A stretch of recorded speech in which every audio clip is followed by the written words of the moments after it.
Assalamualaikum warahmatullahi wabarakatuh.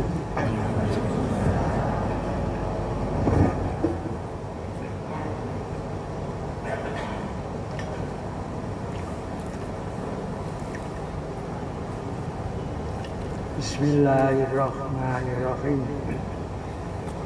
Alhamdulillahirabbil alamin. Wassalatu wassalamu ala asyrafil mursalin Sayyidina Muhammadin sallallahu alaihi wasallam wa ala alihi wa ashabihi ajma'in, amma ba'du.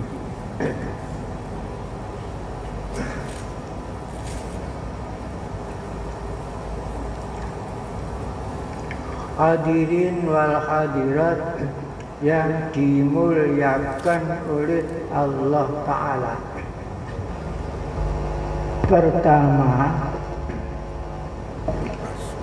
saya ucapkan alhamdulillah Rabbil alamin kepada Allah Ta'ala. Kedua kalinya kami ucapkan alhamdulillah pada Rasulullah sallallahu alaihi wasallam. Tiga kalinya kami ucapkan alhamdulillahirabbil alamin. Pada hari ini kita bisa mengadakan silaturahmi di tempat ini, yaitu tempat Gunung Kili Suci. Hadirin wal hadirat yang dimuliakan oleh Allah Ta'ala. Pertama, di sini saya menyebut tiga nama bukit, menyebut nama tiga bukit. Nomor dua, saya menyebut tempat, posisi tempat tiga bukit. Nomor tiga, saya menerangkan peranan tiga bukit terhadap Siddiqiyah. Pertama, nama Bukit Dorowati. Dua, Bukit Gunung Kawi. Tiga, Bukit Kili Suci. Ya, ini nama pertama Bukit Dorowati, Bukit Gunung Kawi, Bukit Kili Suci. Jadi Jabal Dorowati, Jabal Kawiyu, Jabal Kili Suci. Nama, posisi tempatnya tiga bukit tersebut. Bukit Dorowati di Desa Ngabak, Kelurahan Mantung, Kecamatan Pujon, Kabupaten Malang. Posisinya jadi Ngabak, Mantung, Pujon, Malang.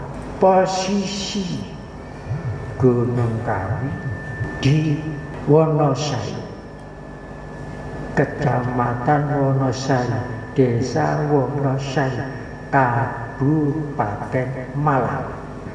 Bukit Kili Suci di Desa Tulus, Purworejo, Kecamatan Lawang, Kabupaten Malang. Dan tiga bukit posisinya jadi namanya Bukit Dorowati, Bukit Kawiyu artinya kuat, kemudian Bukit Kili Suci. Sekarang saya nyebut peranannya bagi Siddiqiyah, peranannya Bukit Ndorowati bagi Siddiqiyah. Pertama, perkembangan Siddiqiyah paling awal di desa Ngabak, di Gunung Ndorowati, kemudian sampai ke kota Malang, sampai Jawa Timur, Jawa Tengah, Jawa Barat, sampai Sumatera dan seluruh Indonesia, diawali dari Ngabak sampai melintasi Indonesia, sampai sekarang melintasi Indonesia, Malaysia, Thailand, Hong Kong, dan lain-lain sampai Kanada. Jadi perkembangan sampai meluas melintasi Indonesia itu diawali dari Ngabak, Mantung, Pujon, Malang. Itu peranannya. Nah, di Ngabak itu ada dua tokoh masyhur. Satu Bapak Kafrawi, nomor dua Kiai Abdul Ghani. Kiai Abdul Ghani itu kiainya kiai, karena di waktu ngaji yang datang para kiai-kiai dari beberapa daerah, dan sekarang dimakamkan juga di Gunung Ndorowati. Kafrawi itu adiknya, kakaknya Kiai Abdul Ghani. Dua tokoh itu yang membiat saya sendiri. Kemudian perangan Gunung Kawi. Pada suatu kesempatan saya berkunjung ke Gunung Kawi, bermalam di Hotel Gunung Kawi di hadapan warga Toreko Siddiqiyah Malang.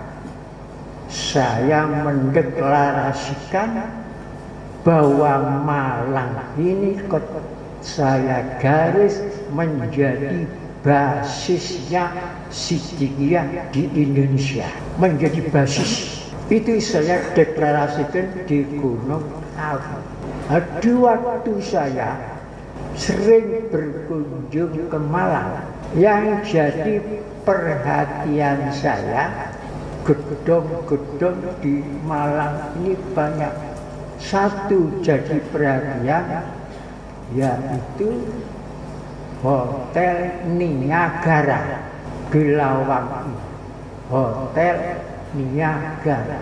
Kemudian saya mempunyai angan-angan, seandainya ada Jamiatul Mudzakirin yarju rahmatullah, mungkin Niagara itu kita beli hotel itu untuk Jamiatul Mudzakirin. Uang sudah saya siapkan, ternyata tidak dijual. Alhamdulillah, biqudratillah. Memang saya sengaja, seandainya itu tidak berhasil, gedung Jamiatul Mudzakirin untuk basis Siddiqiyah, tidak akan saya mencari tempat di luar Lawang. Alhamdulillah, biqudratillah, atas berkat rahmat Allah yang Maha Kuasa, akhirnya dapat di atasnya Niagara. Ya ini Bukit Kili Suci. Itu asalnya. Bukit Kilis. Siddiqiyah mempunyai aset di desa Mantuk sekitar sekira-kira hampir 1 hektar di atasnya pemandian Dewi Sri. Saya yang membeli dengan saudara Warsto di Mantuk, dan itu saya angan-angan untuk tanda, dibangun untuk tanda awal perkembangan Thoreko Siddiqiyah sampai meluas seluruh Indonesia ini. Tanah yang milik aset Siddiqiyah itu di situ supaya dibangun untuk tanda perkembangan Thoreko Siddiqiyah. Dan pilih suci ini insya Allah itu akan kita lanjutkan untuk Jamiatul Mudzakirin Yarju Rahmatallah di basis Siddiqiyah Indonesia. Ini maksud saya. Dan semua aset Siddiqiyah seluruh Indonesia yang ada hubungannya dengan kegiatan organisasi di sekitar Siddiqiyah, saya hibahkan semua seluruh Indonesia kepada organisasi di sekitar Siddiqiyah untuk melanjutkan ajaran Thoreko Siddiqiyah yang sudah tertera di dalam pintu gerbang Mas Maknawi 8 kesanggupan. Adapun aset-aset yang tidak ada hubungan dengan kegiatan Siddiqiyah itu tidak saya hibahkan. Itu perlu saya sampaikan. Alhamdulillah perkembangan Thoreko Siddiqiyah ini meluas sampai melewati batas Indonesia. Organisasi Islam di Indonesia ini pertama yang paling besar organisasi Nahdlatul Ulama, meluas seluruh Indonesia, bahkan sampai ke luar negeri. Itu pertama. Dan kalau ada orang Indonesia membuat organisasi untuk menandingin Nahdlatul Ulama, berarti bunuh diri sendiri.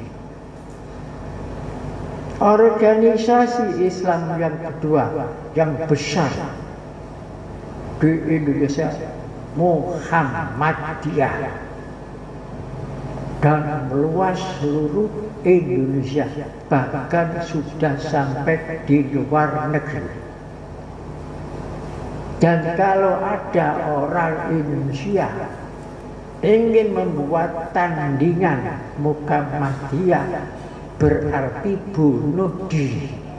Dan sekarang mulai berkembang organisasi di lingkungan Siddiqiyah dan sudah menasional, sudah seluruh Indonesia, dan sudah melewati batas Indonesia.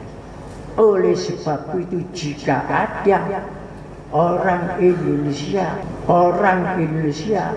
siapa saja yang membuat organisasi tandingan terhadap organisasi dia berarti bunuh diri sendiri.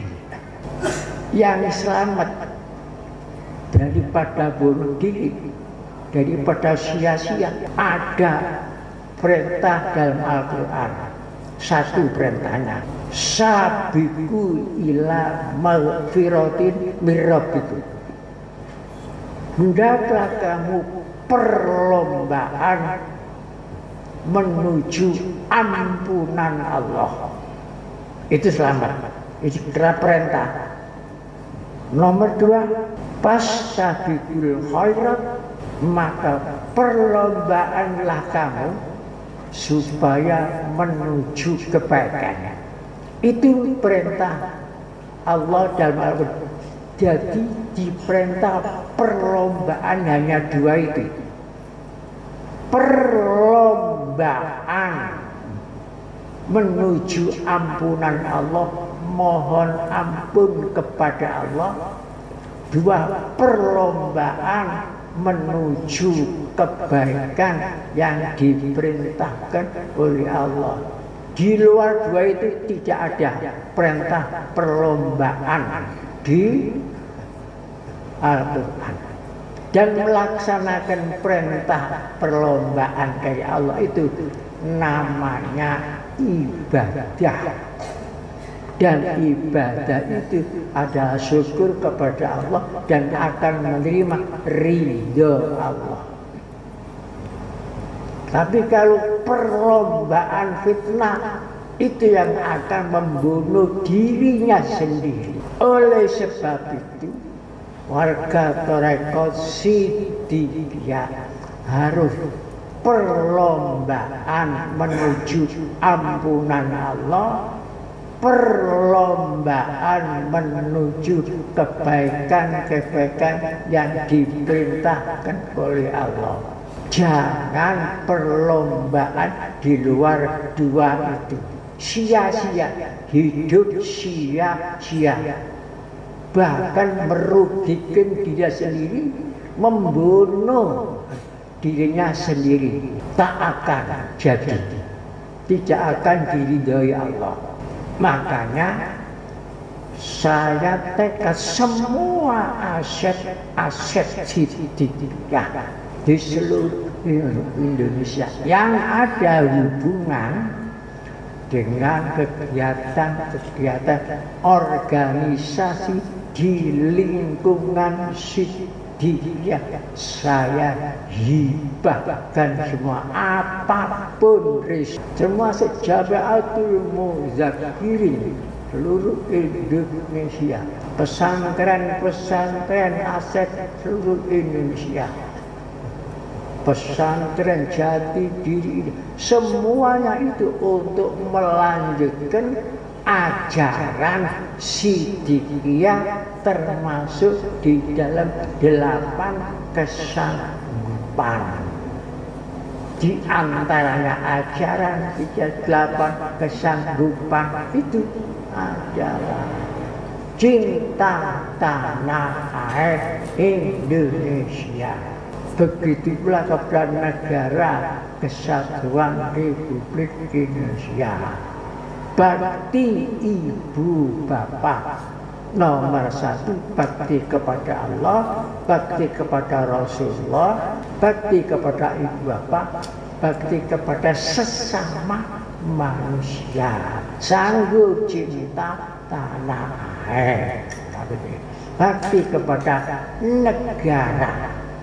Ingat, saya kata-katanya negara Republik Indonesia, sanggup menghargai waktu terakhir dan sanggup mengamalkan Tarekat Siddiqiyah. Itu pintu gerbangnya. Yang tidak sanggup mengamalkan Tarekat Siddiqiyah, termasuk cinta tanah dan sebagainya, itu tidak akan saya hibahkan kepada mereka. Walaupun sekarang ini sertifikat itu masih disimpan oleh jin, tidak peduli. Kalau ingin mengetahui aset-aset setiap daftar seluruh Indonesia supaya didaftar dan didatangkan pengacara-pengacara, ribuan pengarah, tidak akan apa-apa. Orang bunuh diri saja tidak apa-apa. Ini perlu saya sampaikan. Walaupun saya tidak nyimpen kertasnya, tapi yang saya ketahui seluruh Indonesia ada bukti kenyataannya, bukan kertasnya.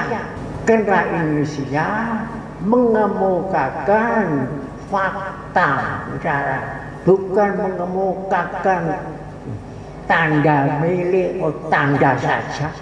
Nah, ini sudah saya hibahkan kepada semua organisasi di lingkungan Siddiqiyah. Walaupun saya bangun ada dapat miliaran dan ada milik Siddiqiyah, sebagian itu dari pembelian saya sendiri dan sebagian hibah dari warga Torekot Siddiqiyah. Saya tidak bawa apa-apa kembali ke ada, hanya bawa la ilaha illallah, tidak lainnya, hanya itu saja. Oleh karena itu saya pesan jangan ikut-ikut orang bunuh diri, itu dilarang oleh Allah, larang oleh Allah. Saya harapkan ini kebangkitan abad, kebangkitan tasawuf. Ingatlah, gereja kebanggaan Eropa, bukan kebanggaan satu negara, kebanggaan negara Eropa. Namanya Hagia Sophia. Hagia Sophia dulu dikuasai oleh Yunani, zaman Yunani disebut Bizantium. Kemudian berubah namanya Konstantinopel. Sekarang dikuasai oleh umat Islam, namanya kota Istanbul. Istanbul. Waktu Rasulullah Sugeng hidup, beliau sudah bersabda, nanti Konstantinia akan dikuasai oleh umat saya. Betul. Ketika Sultan Al-Fatih jatuh Hagia Sophia di tangan Sultan Al-Fatih. Al-Fatih itu artinya terbuka kemenangan. Inna fatahna laka fathan mubina. Al-Fatih. Dan dulu pernah menjadi ibu kota Turki, yaitu kota Konya. Di Konya itu ada makamnya Jalaluddin Rumi, Syekh Jalaluddin Rumi, orang dari Iran. Waktu menghindari serangan Mongol, kemudian pindah ke Turki, dan itu sudah diakui milik dunia. Makanya pada abad ini ditetapkan hari Rumi adalah hari dunia. Tokoh tasawuf, penyusun Masnawi Rumi. Saya sudah mengunjungi makamnya Syekh Jalaluddin Rumi, tokoh tasawuf dunia. Itu menjadi tanda tanya abad kebangkitan tasawuf. Dan oleh Mursyid Torekot Naqsyabani Syekh Amin Al-Qurdi, ngarang kitab namanya kitab Tanwirul Qulub fi Muamalatil Ghuyub. bab ikhwan ma'a ikhwani diterangkan satu-satunya tarekat yang paling awal, tidak ada yang mendahului, adalah tarekat Siddiqiyah. Yang menerangkan itu mursyid tarekat Naqsyabandi. Semua tarekat selain Siddiqiyah muncul setelah tarekat Siddiqiyah. Setelah tarekat Siddiqiyah sekitar 200 tahun berkembang di kota Kurdi dan di kota Buston Persia, tenggelam nama tarekat Siddiqiyah selama 1000 tahun. Alhamdulillah, Allah menakdirkan satu-satunya negara yang sekarang tempat berkembangnya tarekat Siddiqiyah adalah Indonesia. Satu-satunya. Baca sendiri ensiklopedia Islam jilid 5 diterangkan tarekat Siddiqiyah pusatnya hanya ada di Indonesia. Mursyidnya Muhammad Mukhtar Mukti. Baca sendiri, bukan saya yang memberitakan itu. Ensiklopedia Islam Indonesia yang menerbitkan itu bukan saya. Diterbitkan oleh Ikhtiar Van Hoven jilid 5. Jadi kita alhamdulillah. Walaupun ada orang yang mengingkari warga tarekat Siddiqiyah akan dibawa ke mbahnya Siddiqiyah. Siddiqiyah gak mbah. Gak mbah. Itu orang konyol itu. Gak ngerti seluk-beluk tarekat, ngaku-ngaku ana mbahe Siddiqiyah. Gak ana. Jenenge ya ada.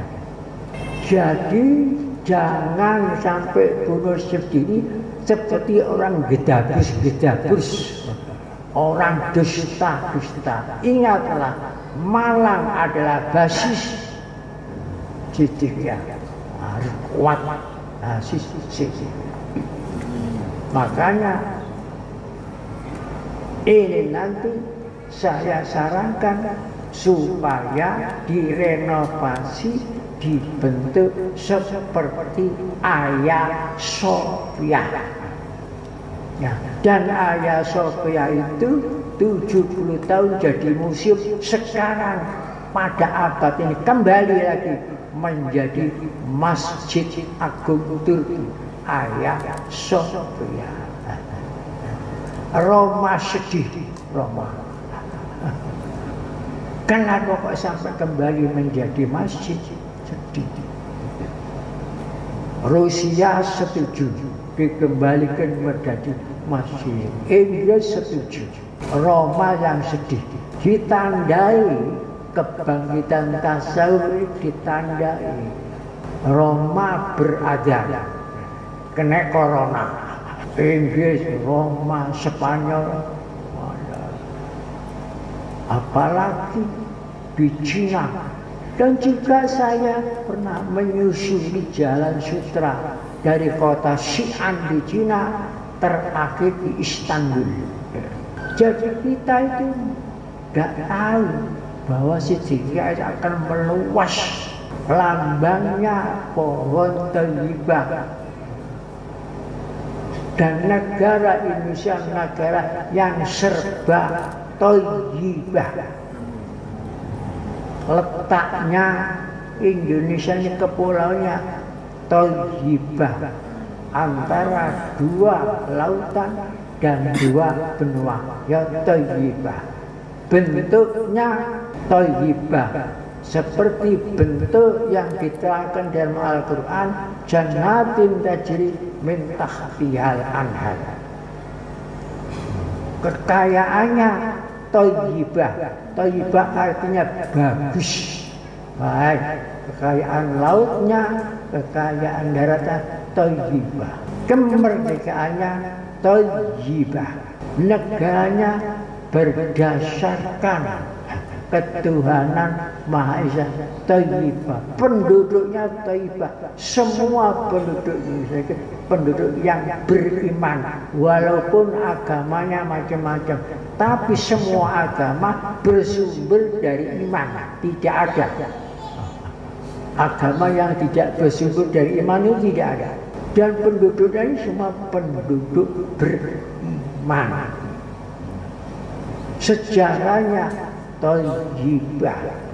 Jadi saya menyelidiki kethayibahan Indonesia ini, saya temukan 40 macam thayyibah. Saya selidiki sejak sebelum Nabi Isa. Bayangkan sulitnya saya menyelidiki. Waktu saya menyelidiki lambang negara thayyibah, yaitu menyelidiki Garuda Pancasila. Bagaimana sulitnya? Pertama, yang saya siapkan itu ayat-ayat seluruh Al-Quran yang ada keterangan burungnya, burung. Saya kumpulkan. Langkah kedua, kisah-kisah Nabi 144.000 yang saya pilih yang ada hubungan dengan burung. Saya kumpulkan. Kemudian saya kumpulkan lambang-lambang negara seluruh dunia yang ada unsur burungnya. Saya kumpulkan ada 57 lambang negara. Kemudian saya membaca kitab-kitab suci Al-Quran, kitab-kitab sucinya agama Hindu, agama Buddha, agama Kristen, sampai kitab-kitab Adiparwa beberapa jilid saya baca. Kemudian langkah keempat, saya mengunjungi candi-candi, Candi Borobudur, Candi Penataran, Candi Cetok, semuanya saya kunjungi. Akhirnya saya kunjungi Candi Kidal yang ada di Malang. Nah, disitulah saya baru ketemu bahwa di Candi Kidal itulah sumber aspirasinya lambang negara Indonesia, yaitu burung Garuda Pancasila. Coba waktu saya akan istirahat di Tawangmangu, saya lewat Solo.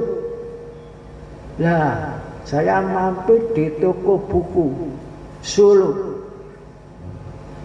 Saya beli toko buku ensiklopedia umum tebal hampir 1000 halaman. Saya baca bab G. G itu Garuda, bab Garuda. Di situ cuma diterangkan singkat saja, Garuda itu burung besar, ibunya manusia, burung yang bisa bicara. Dan di buku itu cerita kuno. Tapi cerita kunanya itu tahun berapa tidak ada keterangannya. Cuma itu diambil untuk lambang Universitas Airlangga. Ceritanya di situ itu. Akhirnya saya cari kapan? Saya cari terus di candi-candi. Akhirnya ketemu di Candi Kidal. Saya lupa Candi Kita ini Poncokusumo apa anak. Nah itu persis burung Garuda nyunggu bokor ada isinya air apa itu namanya? Amerta. Itu memang ada. Jare juru kunci candi itu saumur seliki ana kiai nyelidiki Candi Kidal. Sangko kobre saya cinta kepada tanah air. Kemudian lambang negara saya teliti, ada pancawarna, saya teliti pancawarna. Kemudian saya teliti rantai-rantainya itu lambang kemanusiaan. Lantai itu kok ada persegi, ada bulat.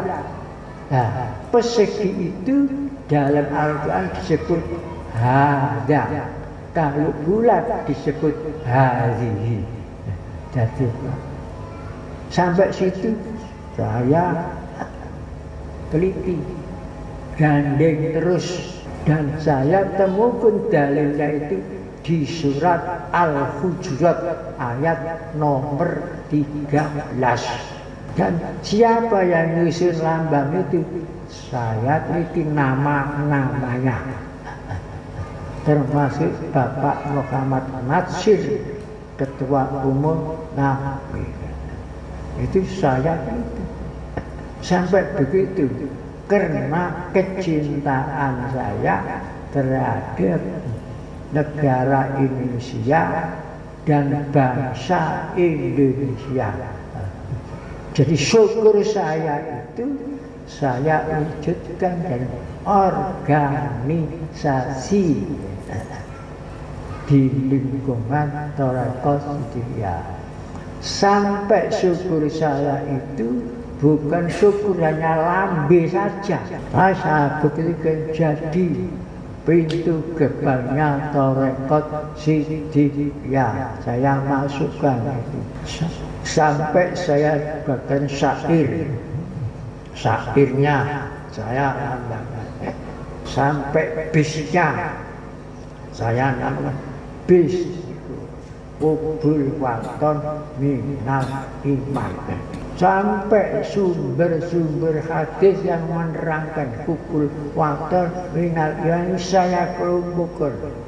Jebul seperti kita Dalilul Falihin, Durratul Muntasyira, dan sebagainya. Beberapa kitab yang populer itu. Dan itu sampai saya beribadah rasa, yaitu karena cinta itu masalah rasa. Dan sampai saya mendirikan organisasi di luar lingkungan sosial, organisasi cinta tanah air Indonesia yang dijiwai manunggalnya keimanan dan kemanusiaan, agama Hindu, agama Buddha, agama Kristen, Konghucu, semuanya saya ajak. Karena itulah termasuk syukur kita terhadap Indonesia Raya ini. Sampai lagu-lagu ini saya teliti. Begitulah, tidak gampang, ya, tidak mudah akan menjadi orang-orang peneliti ini. Oleh sebab itu saya harapkan warga Thoreko juga supaya banyak menjadi orang-orang ilmiah peneliti, bukan orang-orang untuk Untuk apa hidup jadi untuk perlombaanlah menuju ampunan Allah, dan perlombaan menuju kebaikan. Jangan bunuh diri. Wala tuhliku anfusakum. Wala tuhliku anfusakum. Wala tuhliku. Jangan bunuh diri. Jangan bunuh diri. Jangan bunuh diri. Fitnah rara, fitnah kesana, fitnah kesana, fitnah kesana. Ingin buat tandingan, ini membuat tandingan. Minta dana kesana, ngemis dana kesana, minta tandingan. Sia-sia, sia-sia saja. Wala tuhliku anfusakum, wala tuhliku anfusakum, wala tuhliku anfusakum.